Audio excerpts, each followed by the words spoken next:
Bismillahirrahmanirrahim. Assalamualaikum warahmatullahi wabarakatuh.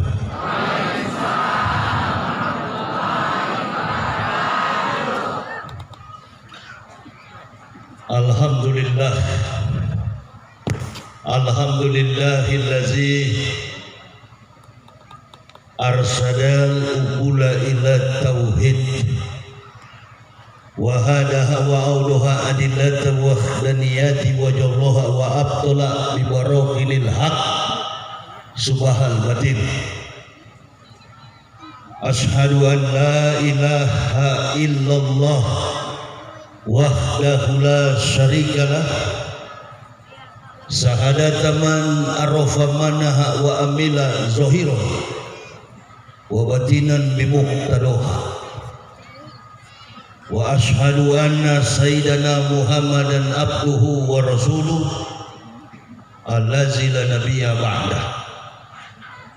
Allahumma fasalli wa sallim ala imamil abrar wal muqarribin sayyidina wa maulana Muhammadin wa ala alihi wa sahbihi al ansar wal muhajirin wa alaina ma'ahum birahmatika ya arhamar rahimin.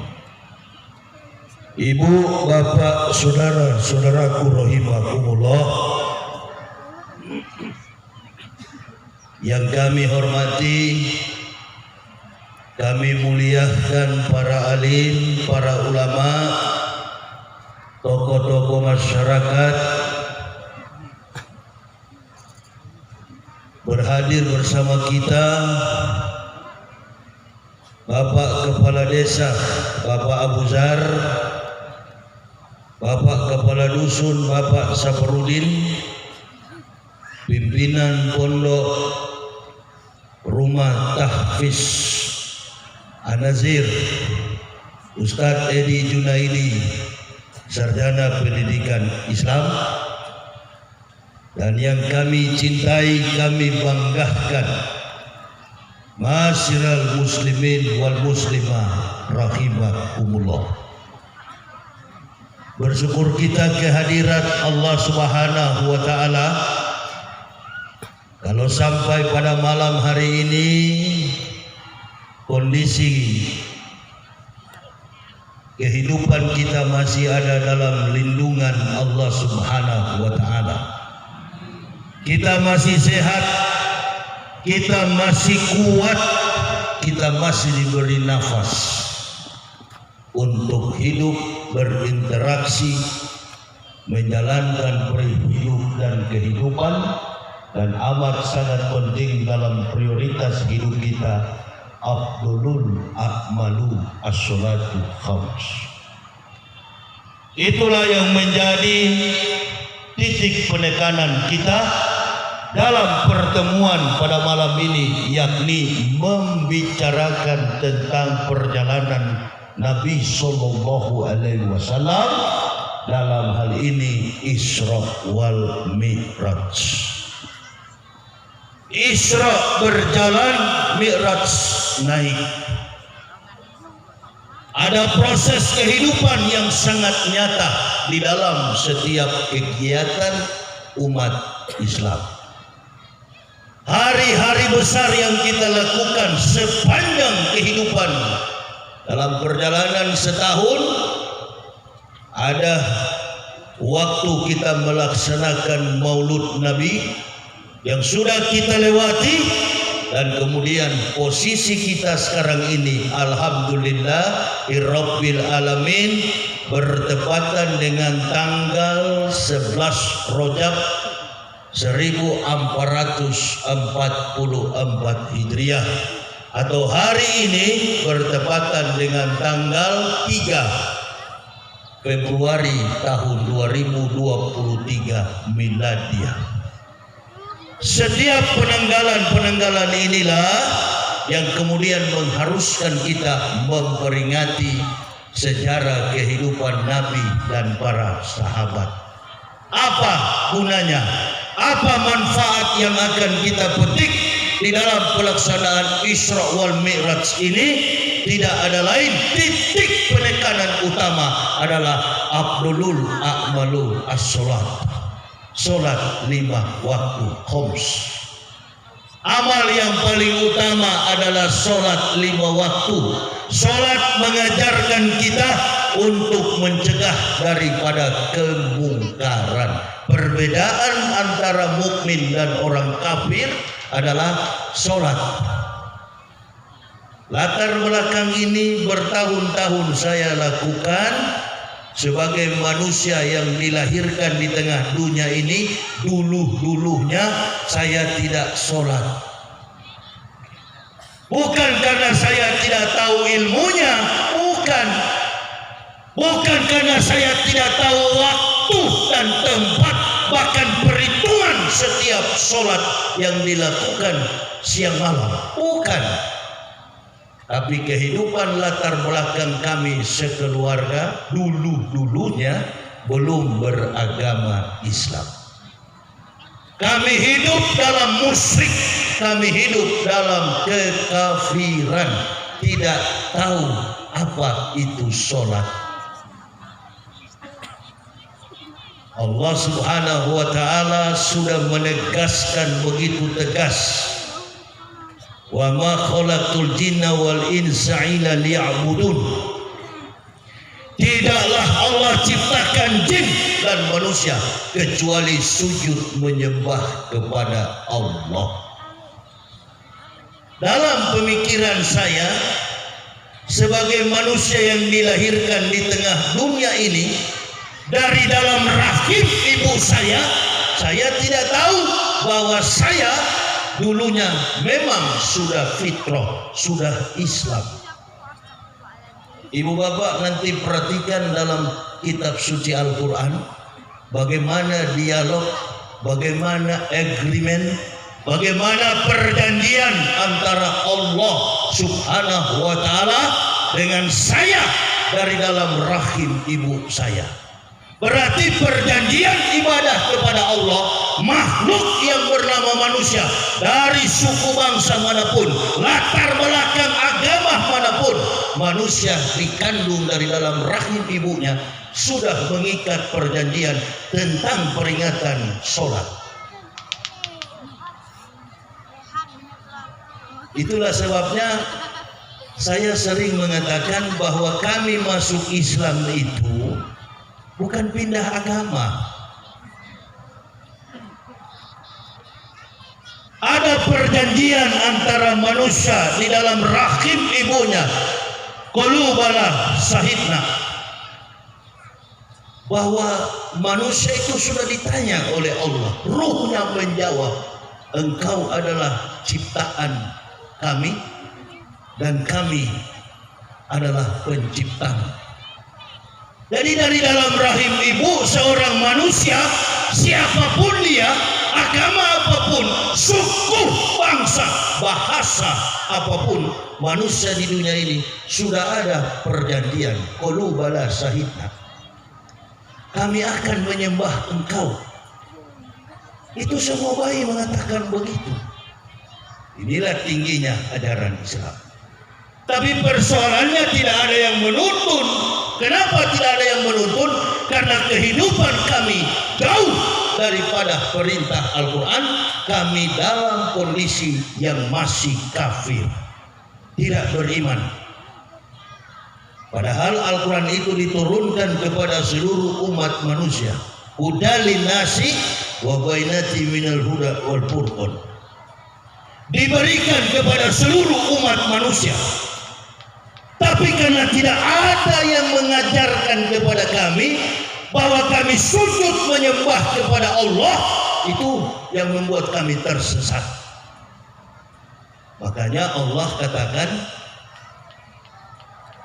laqad kafara allazina qalu innallaha masihub ibnu Maryam.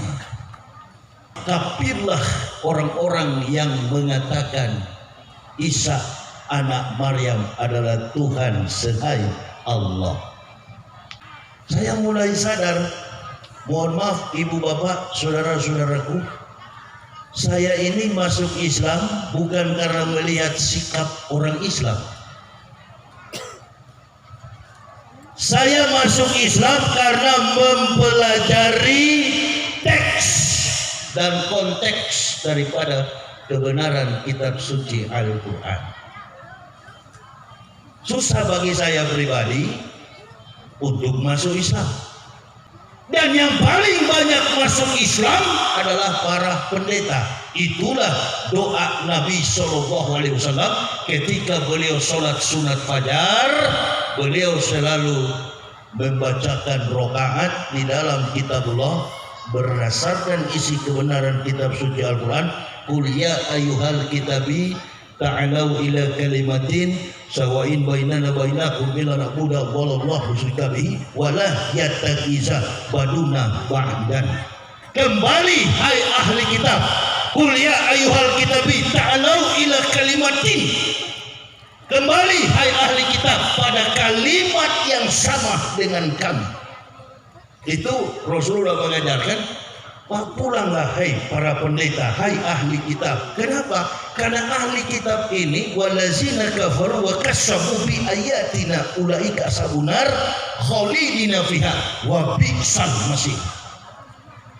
Karena ayat-ayat yang dipalsukan, ayat-ayat Allah yang diselewengkan itu berdasarkan pikiran logika daripada orang-orang kafir, berkedudukan dirinya sebagai seorang ahli kitab. Mereka pandai membohongi manusia, mereka pandai mendustakan manusia dengan rumus filsafat Tuhan dituhankan dari manusia, batu menjadi Tuhan, kayu menjadi Tuhan, makhluk dan benda, bahkan nabi sekalipun mereka jadikan sebagai Tuhan mereka. Ibu bapak, mengupas tentang Isra wal Mi'raj ini ada 3 aspek yang perlu kita gali. Yang pertama dalam aspek teologis. Aspek teologis itu nanti ulama-ulama Islam yang memang dari dasarnya Islam yang akan mengupas hal itu. Dari aspek sejarah, kami yang akan mengemukakan pendapat itu. Bagaimana kami yang dulunya bukan Islam, dari latar belakang kafir, kemudian kami mendapat hidayah sholat. Dan yang ketiga, dari aspek ilmu pengetahuan, para saintis. Makanya ibu bapak, orang-orang bule di Amerika, di Eropa, Asia, Afrika, benua Australia, mereka masuk Islam karena kebenaran kitab suci Al-Quran. Tidak ada ketenangan yang paling berarti dalam hidup ini kecuali kita mengangkat kedua belah tangan. Allahu Akbar. Sudah tahu makna filosofis mengapa kita angkat tangan? Mengapa kita takbir dan mengangkat tangan? Karena Islam itu artinya berserah. Islam itu artinya kepasrahan, menyerah di hadapan Allah. Sering nonton film kan? Sering nonton film atau tidak? Bu, jangan tidur, ini masih sore ini belum panas. Ini kan agak ke kampung, jadi saya tidak mungkin terlalu ilmiah. Padahal kajian tematis dalam problematika gravitasi atau yang disebut dalam unsur gaya relativisasi Albert Einstein sudah mengkaji tentang kehebatan Rasulullah dari Makkah ilal Masjidil Aqsa. Itu secara ilmu pengetahuan tinggi kalau dikaji. Berjalan dari Makkah sampai ke Palestina, bukan cuma sampai ke situ, naik ke atas Mi'raj menuju Sidratul Muntaha, sampai ke langit ketujuh, dilapis ke atas. Malaikat pun kagak demen, gak bisa naik bu. Israel yang mengantar Nabi cuma sampai lantai 7. Lalu malaikat mengucapkan assalamu alaika ya awalu ya akhiru ya hasyiru. Itu salam yang malaikat ucapkan kepada Nabi kita Muhammad sallallahu alaihi wasallam. Assalamu alaika ya awalu ya akhiru ya hasyiru. Keselamatan bagi engkau yang awal dan yang akhir dan yang maha mengumpulkan. Karena sifat dakwah Nabi Muhammad itu mengumpulkan. Masuk ke masjid, bersaf-saf kita berbaris. Imam berkata, rapatkan saf, luruskan saf. Mari kita menjaga keteraturan daripada sholat. Ini apa temanya? Mari kita tingkatkan ukhuwah Islamiyah. Kebetulan kondisi bangsa kita ini, Islam sedang dipecah-pecahkan. Islam sedang diobok-obok. Islam sedang diupayakan hancur, lenyap. Sementara kita para ulama dan orang Islam terlena dengan permainan ini. Mungkin saja tahu, tapi mulut kita, diri kita sudah dipenjarakan. Bahkan yang coba-coba singgung, bahkan yang coba-coba sentil, bahkan yang coba-coba untuk menyinggung rezim ini pasti ditangkap. Kami pelakunya, termasuk saya baru bebas dari penjara. Jangan coba-coba singgung rezim ini, rawan. Singgung sedikit pasti ditangkap. Nah, kami ini bukan tukang singgung, memang tukang hantam.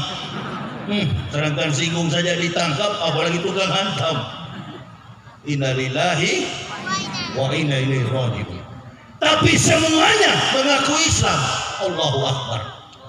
Saya terus berpikir, ini orang-orang ini ngaku Islam, sholat apa tidak? Ada istilah STMD, apa itu?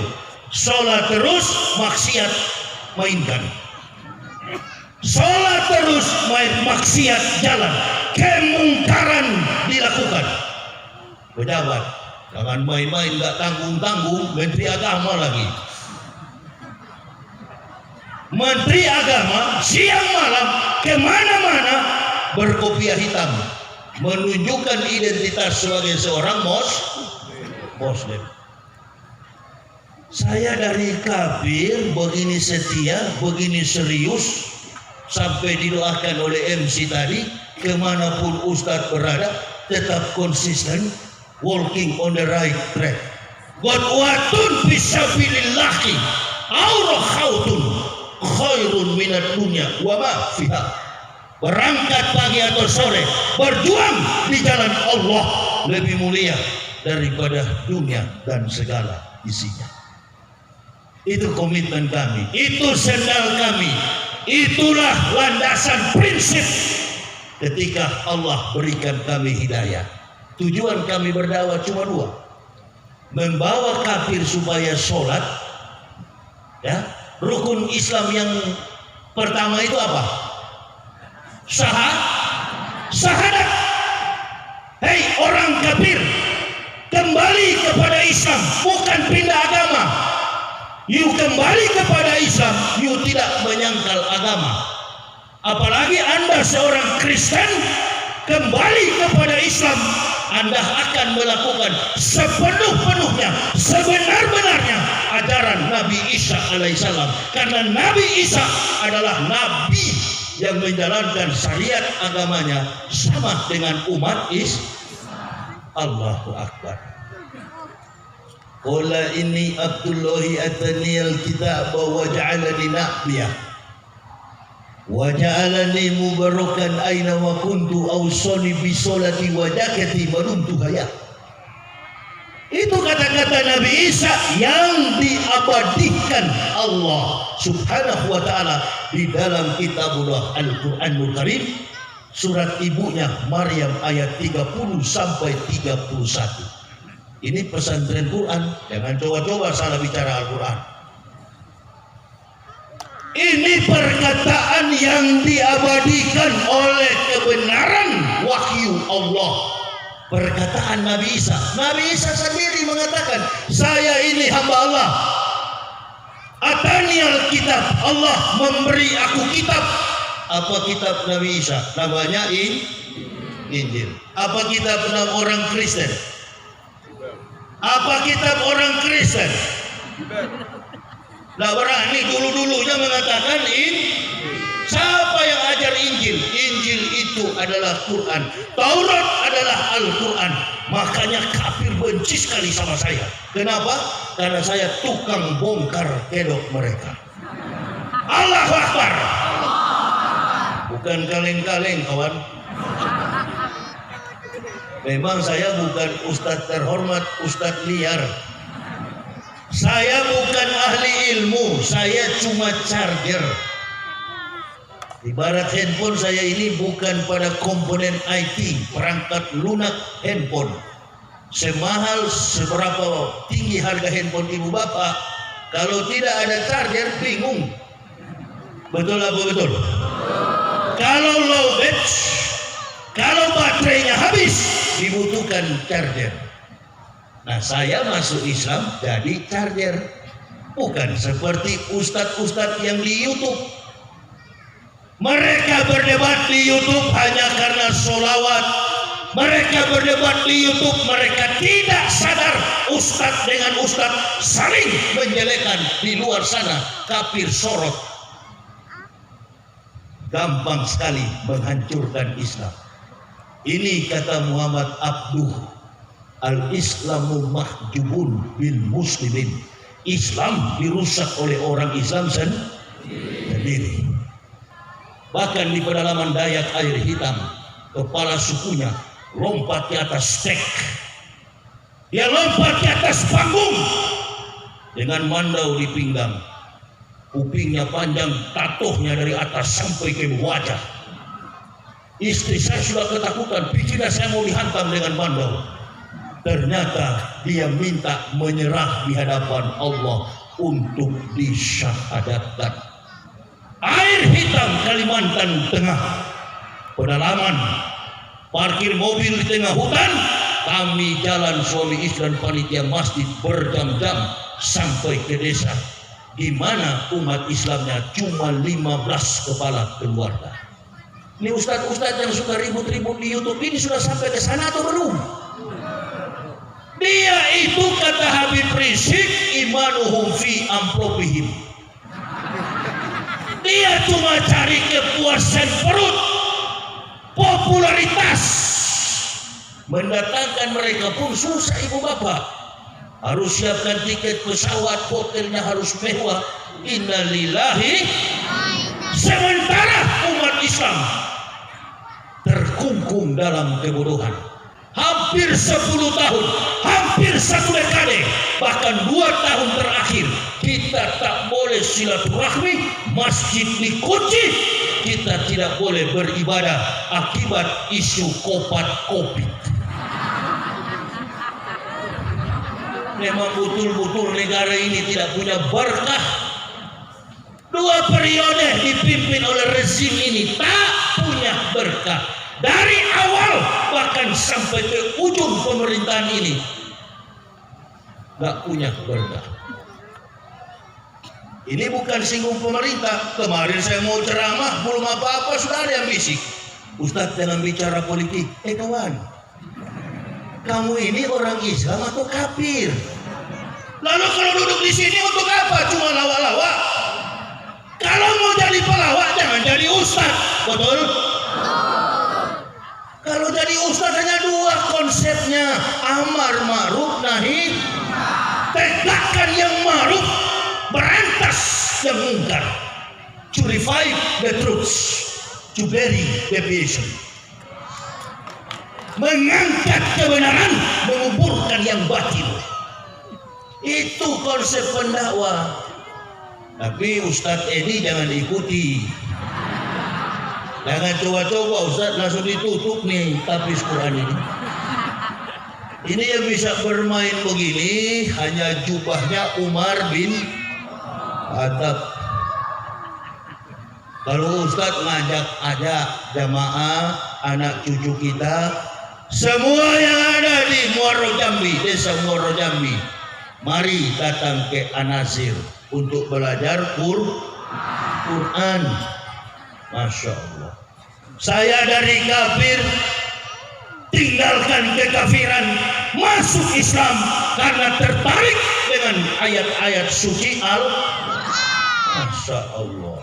Bukan tertarik dengan sikap orang Islam. Innalillahi. Kalau masuk penjara, masuk di sel yang paling banyak, coba tanya kalau bukan agamanya jarang itu. Matius, Markus, Lukas, Stefanus, Tetanus, Sefritus, Tikus. Yang ada di dalam Abdullah, Muhammad, betul. Nama-nama Islam, pakai nama Nabi, karakternya karakter bajingan. Ini dia. Nah, dari mana kira-kira titik tolak kami suami istri anak-anak masuk Islam? Dan kami mendapatkan kebenaran itu, jangankan satu kata, satu titik Al-Quran itu tak pernah kami dapatkan kesalahan dalam Al-Quran.